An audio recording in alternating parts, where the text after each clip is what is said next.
প্রবাস জীবন সহজ নয়, প্রতিটি মুহূর্তে থাকে নতুন চ্যালেঞ্জ। আমি মাসুম রাজ চেষ্টা করি সেই চ্যালেঞ্জগুলো সহজ করতে, তথ্য দিয়ে, পরামর্শ দিয়ে। আর আপনারা যদি পাশে থাকেন, অবশ্যই সে পথ আরো সহজ হবে ইনশাআল্লাহ। আপনি কি জর্ডান ই ভিসা অ্যাপ্লাই করছেন এবং এখন জানতে চান এটা অ্যাপ্রুভ হয়েছে কিনা? তাহলে আজকের এই ভিডিওটি আপনার জন্য। আপনি যদি আমার এই চ্যানেলে নতুন হয়ে থাকেন তাহলে অবশ্যই আমার এই চ্যানেলটি সাবস্ক্রাইব করুন এবং পাশে থাকা বেল বাটনটি অন করুন, যেন নতুন পর্ব মিস না হয়। সো শুরু করি আমার নতুন এপিসোড।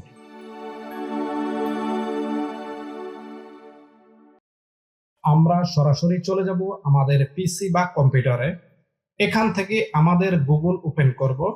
তারপর জর্ডান ভিসা চেক করার জন্য প্রথমে আপনাকে প্রবেশ করতে হবে এই লিঙ্কে eservice.moai.gov.go, এই অফিসিয়াল ওয়েবসাইটে। এই লিঙ্কটি আপনি গুগলে লিখে খুঁজলেই পেয়ে যাবেন। তারপরে এই লিঙ্কটিতে ক্লিক করবেন, জর্ডান ভিসা স্ট্যাটাস চেক। ওয়েবসাইটে প্রবেশ করার পর মেনু থেকে ভিসা সার্ভিস অথবা ভিসা সার্চ অপশনটি সিলেক্ট করুন। আপনি এখানে দুটি ওয়েবসাইট দিয়ে চেক করতে পারবেন। একটি হলো সার্চ বাই অ্যাপ্লিকেশন নাম্বার বা ভিসা নাম্বার, আর একটি হলো সার্চ বাই পার্সোনাল ইনফরমেশন।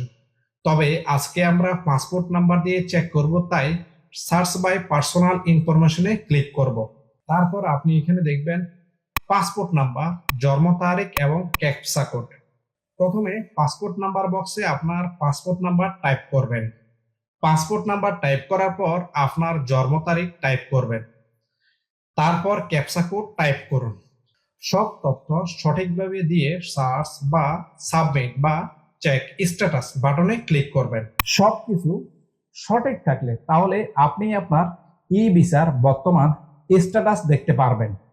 যদি লেখা থাকে অ্যাপ্রুভ, তাহলে আপনার ভিসা পাস হয়েছে। আর যদি লেখা থাকে আন্ডার প্রসেস, তাহলে এখনো প্রক্রিয়াধীন। আর যদি লেখা থাকে রিজেক্টেড, তাহলে দুঃখিত, আপনার ভিসা মঞ্জুর হয়নি। মনে রাখবেন, সব তথ্য অবশ্যই সঠিকভাবে দিতে হবে। আর যদি সমস্যা হয় তাহলে জর্ডান দূতাবাসের অফিসিয়াল ইমেল এবং হেল্প ডেস্কে যোগাযোগ করুন। এই ভিডিওটি যদি ভালো লেগে থাকে তাহলে অবশ্যই লাইক দিন, শেয়ার করুন এবং সাবস্ক্রাইব করতে ভুলবেন না। পরবর্তী ভিডিওতে দেখা হবে নতুন কোনো গুরুত্বপূর্ণ টপিক নিয়ে।